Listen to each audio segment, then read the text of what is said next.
Ano nyo? First light? First light. The first light. Yeah, yung pala dapat light. The first light, it's about, ano yun, mga ano kami, I play the lead sister. I play Sister Yolanda. Oo, madre, mabait ako dito. Oo, kakaiba. Dapat pala yung nasabi ko kanina.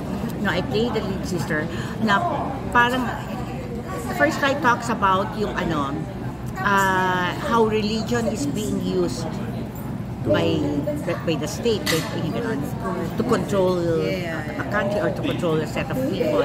Tapos ako yung role ko, paano siya na-enlighten bilang madre. Nabukas ang mata niya dun sa mga hypocrisy ng hindi lang religion. Yun. Oo, maganda. Ipapalabas din dito. Kung pinalabas dito, punta kayo.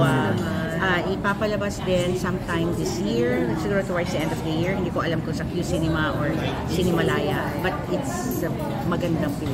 Kaya lang ano siya, parang siyang Love Diaz na medyo slow pace. Ang tawag nila slow burn drama. Pero magpo-compete na siya sa kailan yung ano?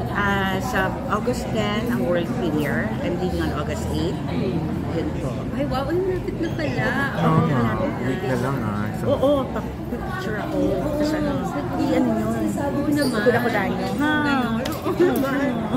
marami puso ko. Kahit marami. Pero dito, Miss Ruby, parang minamani mo na lang yung character mo. Alam mo, hindi.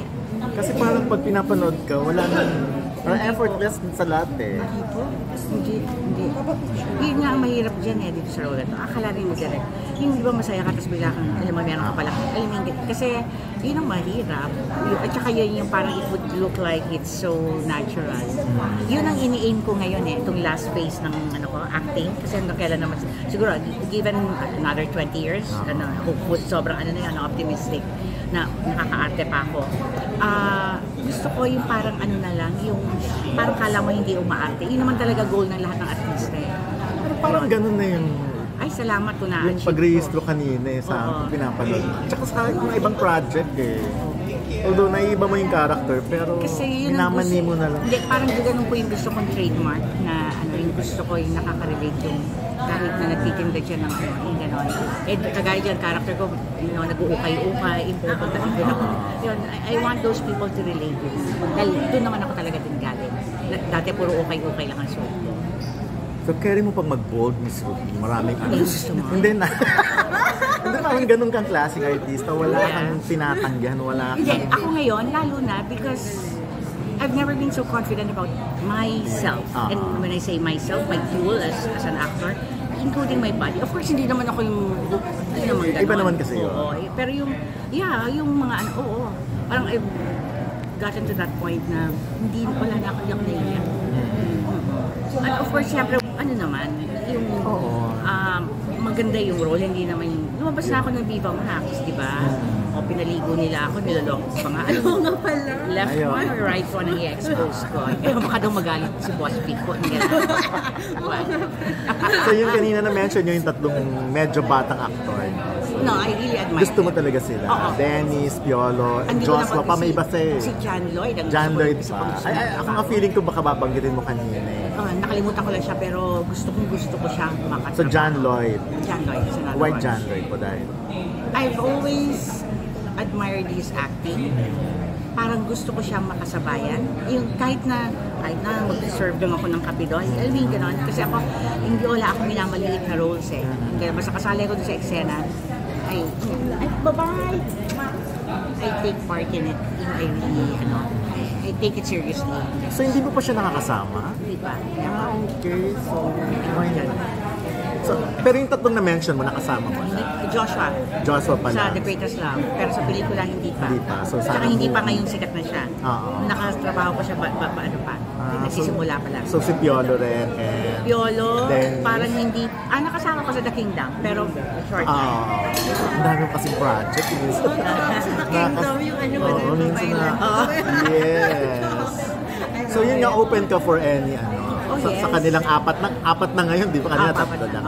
Sama natin si John. John Lloyd, Open ka na. Yes. Kahit anong klaseng role.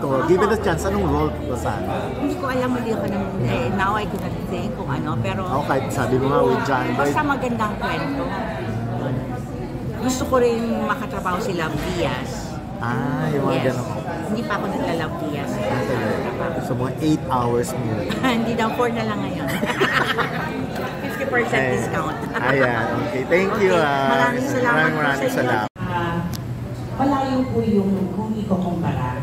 And sometimes, I refuse to answer that question kasi sobrang, syempre rooted pa rin ako dito sa local. Dito ako nagsimula at ito yung mag-maintain sa akin. Parang sa akin, yung Hollywood stint ko yun, medyo accidental yun na gift from God. Hindi ko sinasadya na mapasal. Hindi sinasadya, nag-audition ako and all. But I didn't realize the magnitude of the project until I was there. Na pala siya, na Nicole Kidman, blah blah blah blah blah blah. Kasi basta nag-audition na ako. Anyway, how do I compare? Malayo po. Parang hindi siya dapat i-compare dahil parang lalabas na napaka-inferior ng natin. Dahil dun sila, meron talaga resources. Kaya meron. So, pulido-pulido yung trabaho pagdating sa, meron nakaasang sa ganito, sa ganyan. Everything talagang on the clock, on point lahat ng galaw, gano'n. Dahil bawat galaw may katumbas na na expenses, na cost. Yun. Sobrang grateful po ako na in my lifetime, nakaranas ako ng isang Hollywood project.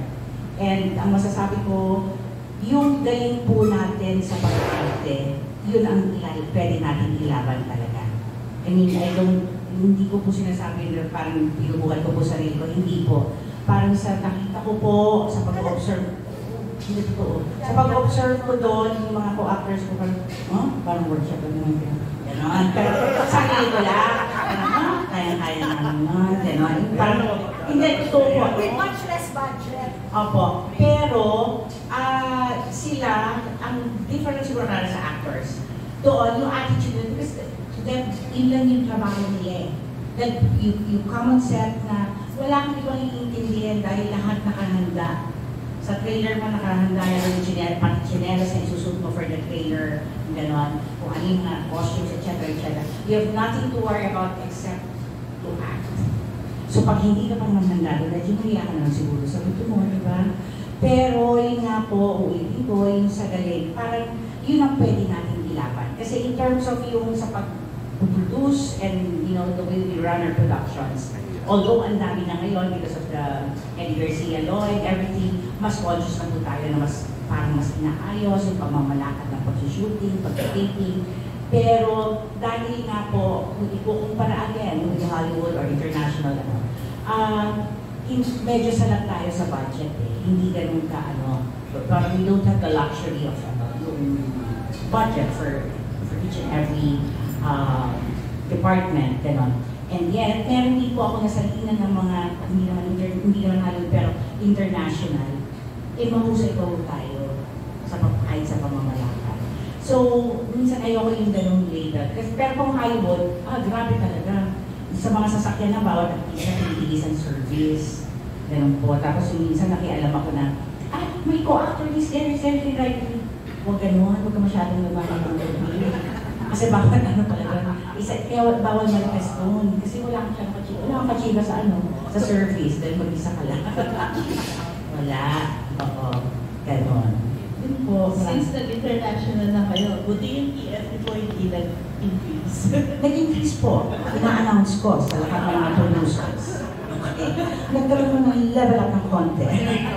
Added value plus 10%. Hindi makatawa ng gusto yan. Ang galing ni Direk Logan eh.